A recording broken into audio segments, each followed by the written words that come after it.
Good morning.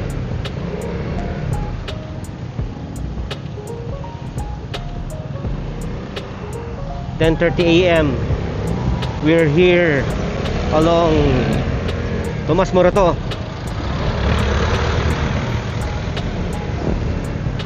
Punta lang tayong Vespa Scout Borromeo.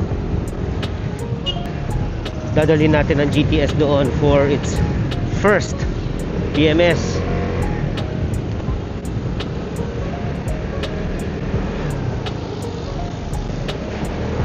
So in 4 minutes nandun tayo, based dito sa Waze.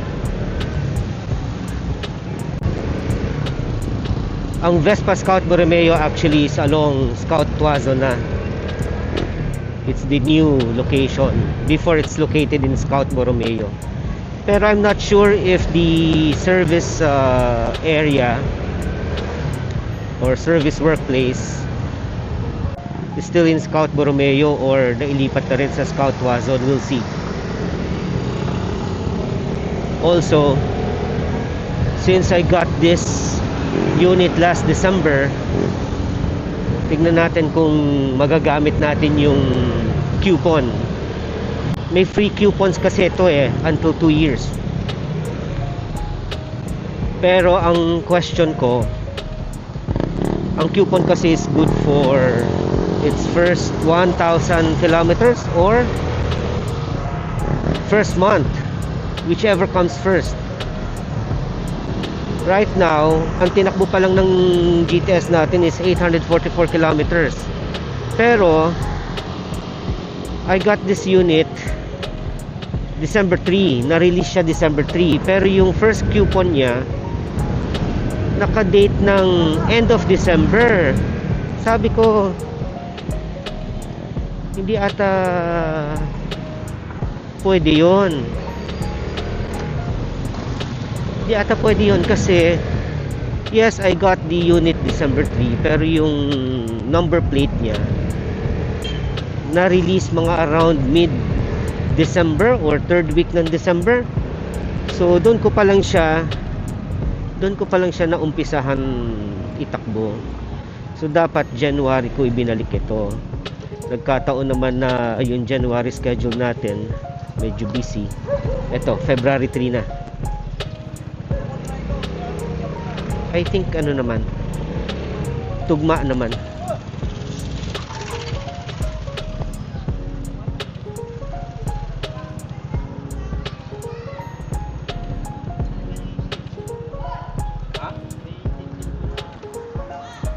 We're here.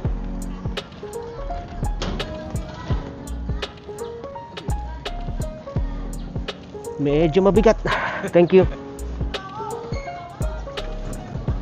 We're here sa Vespa Scout Borromeo. Kausapin natin yung tao sa loob. Siguro nandiyan si Dave Garcia, si Sir Dave. See you later.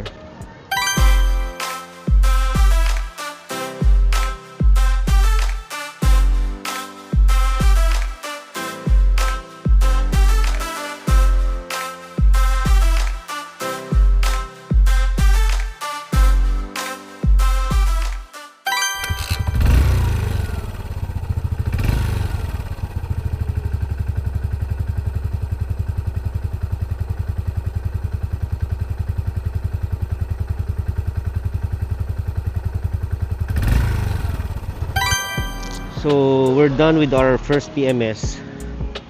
Ang siste pala dito sa Scout Borromeo Vespa, yung service workshop is nandoon sa old location sa may Scout Borromeo. So, hindi natin na video yung how they do the PMS kasi ito sa ibang lugar. After the PMS, binabalik dito sa Scout Tuazon. Kaya ito, ngayon lang ulit tayo nakapag-video. And initially, gusto ko sana ipakabit yung aking auxiliary light na gold runway. Dali lang, maatas tayo.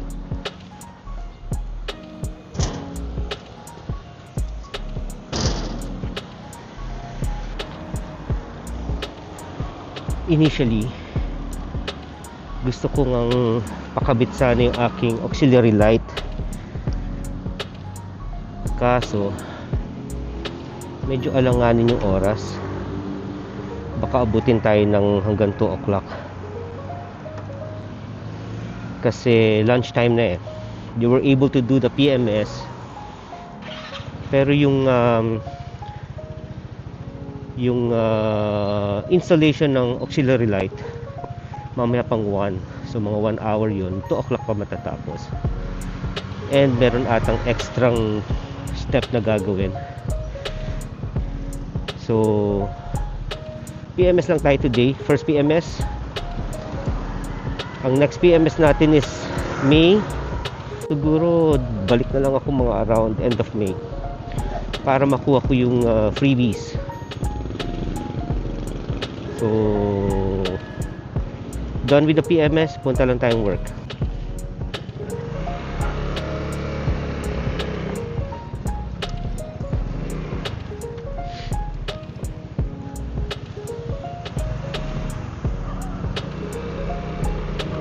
Tapos na tayo ng first PMS ng ating GTS.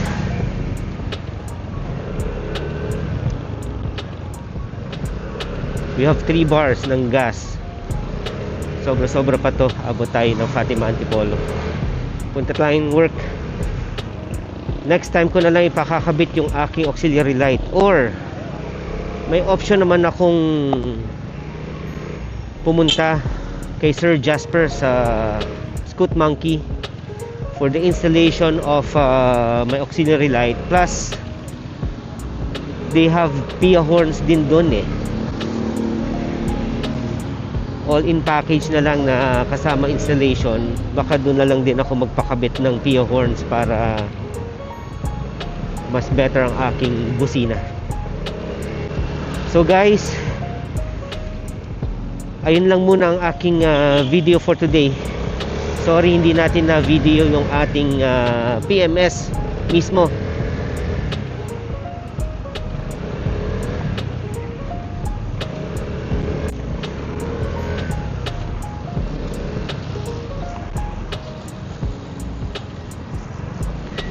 So see you in my next video. Thank you for watching.